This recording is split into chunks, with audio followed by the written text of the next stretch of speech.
जहां लाल बाल पाल ने अंग्रेजों के खिलाफ बिगुल फूका, जहां हमारे 51 शक्तिपीठों में से एक शक्तिपीठ है कीर्तेश्वरी, जहां माता का मुकुट गिरा था, उस कीर्तेश्वरी पे एक मुर्शिद खान नाम के लुटेरे ने हमला किया, हमारे कीर्तेश्वरी मंदिर को लूटा और तोड़ा। उसके बाद उस जगह पे अपनी नेम प्लेट लगा दिया और वो कीर्तेश्वरी बन गया मुर्शिदाबाद। और उस मुर्शिदाबाद में हमारे हिंदू भाई और बहन अपना मकान, दुकान, खेत खलिहान, उद्योग, व्यापार छोड़ के सड़क पर रहने के लिए मजबूर है। और ये 2025 में हो रहा है। 1947 में ईस्ट बंगाल हमारे हाथ से निकल चुका है। बंगाल के दो टुकड़े हुए, ईस्ट बंगाल और वेस्ट बंगाल। ईस्ट बंगाल 47 में चला गया, 2025 में वेस्ट बंगाल में पलायन हो रहा है। सवाल यह है कि 2047 में क्या होगा? अगर 2025 में पलायन हो रहा है तो 2047 में क्या होगा? एक सवाल यह भी है कि भारत में संविधान है, भारत में राष्ट्रपति है, भारत में प्रधानमंत्री है, भारत में सुप्रीम कोर्ट है, भारत में हाई कोर्ट है, और मुर्शिदाबाद में 30% हिंदू हैं, फिर भी वो पलायन कर रहे हैं। और दुबई में तो हिंदू मात्र 10% है, वो वहां सुरक्षित क्यों है? मैंने दुबई का नाम जानबूझ के लिया क्योंकि दुबई में जिसकी जनसंख्या 70% है, मुर्शिदाबाद में उसकी जनसंख्या 70% है। मुर्शिदाबाद में हिंदू 30% है, फिर भी पलायन करना पड़ रहा है। दुबई में हिंदू 10% है, फिर भी सुरक्षित है।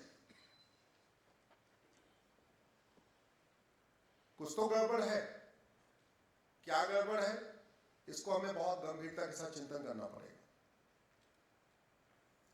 इसलिए बाकी मैं बात रखूं उसके पहले आप लोगों से एक विनम्रता पूर्वक आग्रह करना चाहता हूं। छोटा सा काम, मुझे आप लोगों का 10 मिनट चाहिए एक पर डे, बस, इससे ज्यादा नहीं चाहिए। आप में से कितने लोग फेसबुक यूज करते हैं? हाथ उठाइए जरा। जो लोग नहीं करते, कर लीजिए। मैंने स्पेशली फेसबुक कहा है। क्यों कहा है आपको बताता हूं। भारत में आपके मोबाइल में कांटेक्ट केवल उन लोगों का होगा जो आपके रेगुलर टच में होंगे, बाकी लोगों का नंबर आप सेव नहीं करेंगे। तो यानी अपने जान पहचान के लोगों को ही आप व्हाट्सएप भेज सकते हैं। ट्विटर अगर आप अकाउंट बना लेंगे तो ट्विटर पे आपको कितने लोग फॉलो करेंगे आपके हाथ में ही नहीं है, क्योंकि जिसकी मर्जी करेगा आपको फॉलो करेगा, जिसकी मर्जी नहीं करेगा। हो सकता है आपको 200 लोग फॉलो करें, हो सकता है आपको 500 लोग फॉलो करें। इंस्टाग्राम पे आप अकाउंट बना लेंगे, वहां भी यही दिक्कत, आपके हाथ में नहीं है कितने लोग आपको फॉलो करेंगे। लेकिन फेसबुक की अच्छी बात यह है कि आप 5000 फेसबुक फ्रेंड बना सकते हैं। जिनको जानते हैं उनको भी बना सकते हैं, जिनको नहीं जानते उनको भी बना सकते हैं। एक और अच्छी बात यह है कि फेसबुक चलाना बहुत आसान है। दूसरी बात, फेसबुक का फायदा यह है कि भारत में 5 करोड़ लोग ट्विटर यूज करते हैं और 50 करोड़ लोग फेसबुक यूज करते हैं। गांव का रेडी वाला, पटरी वाला, ठेली वाला, ऑटो वाला, रिक्शा वाला, किसान, मजदूर, झुग्गी वाला, वो ट्विटर, इंस्टाग्राम यूज नहीं करता। क्या यूज करता है वो? फेसबुक। तो अगर आप कुछ बात फेसबुक पे लिखेंगे, नासिक में बैठे बैठे लिखेंगे, तो दूर दूर तक बैठे लोग आपकी बात सुनेंगे, पढ़ेंगे, देखेंगे। करना क्या है? 5000 फेसबुक फ्रेंड बना लिया तो बचपन में हम लोग एक प्राइमरी में एक ऐसे लिखते थे, यदि मैं भारत का प्रधानमंत्री होता। कितने लोगों ने लिखा? जो हाथ रहे लिखा है, यदि मैं भारत का प्रधानमंत्री। हमने तो उत्तर प्रदेश में, प्रयाग का रहने वाला हूं, हमने तो लिखा है और कई बार बहुत पिटाई भी हुई है।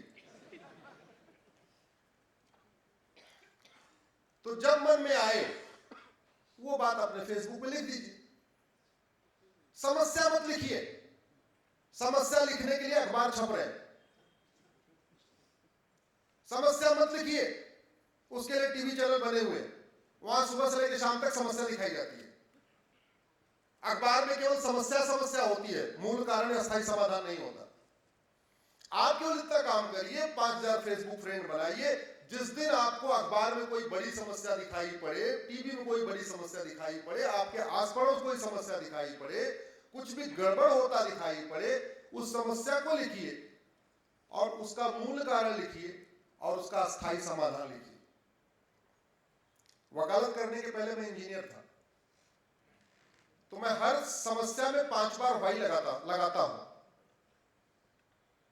मारुति में था, वहां जापानियों के साथ काम करने की आदत पड़ गई थी, तो वहां जापान में क्या हर समस्या में 5 बार वाई लगाते हैं। कोई आत्महत्या कर ले उसमें भी 5 बार वाई लगाते हैं।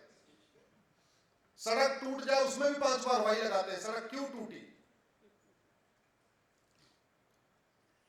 अगर आप समस्या की में 5 बार वाई लगाना शुरू करेंगे तो आपको जो 5वें वाई का उत्तर आएगा वो आएगा, या तो हमारी पुलिस व्यवस्था सड़ी हुई है, या तो हमारी न्यायिक व्यवस्था सड़ी हुई है, या तो हमारी प्रशासनिक व्यवस्था सड़ी हुई है, या तो हमारे कानून घटिया है, या तो हमारे नियम घटिया है। कुछ न कुछ आपको ऐसी चीज मिलेगी और जो मिल जाए उसको लिख दीजिए।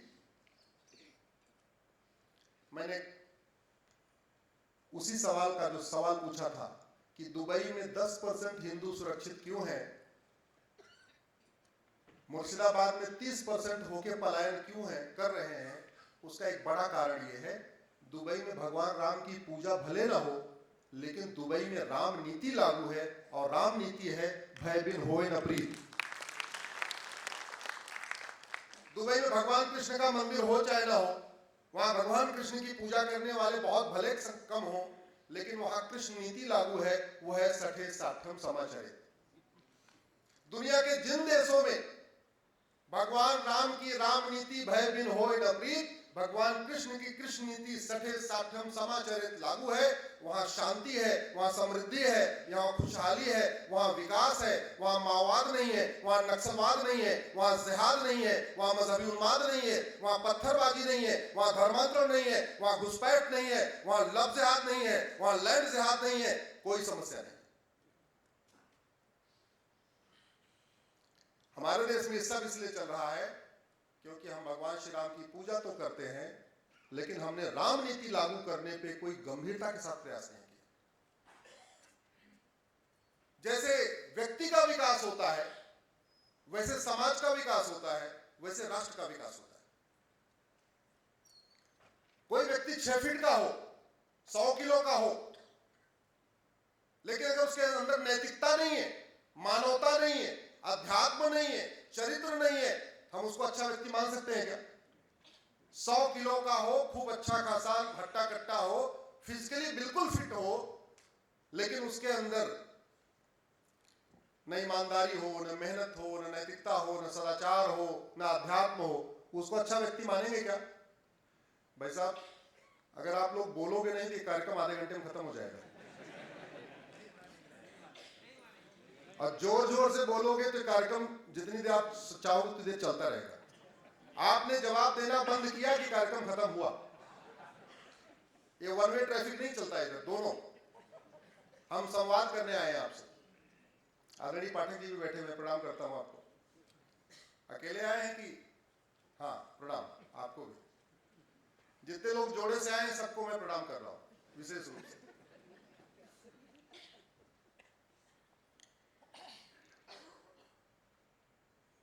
जैसे व्यक्ति का भौतिक विकास करने से व्यक्ति अच्छा नहीं होता, सर्वांगीण विकास जरूरी है, ऐसे ही समाज का या देश का भौतिक विकास करने से वो देश अच्छा नहीं होता।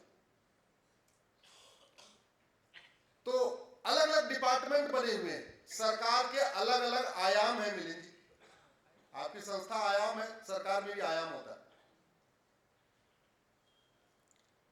हमारे देश में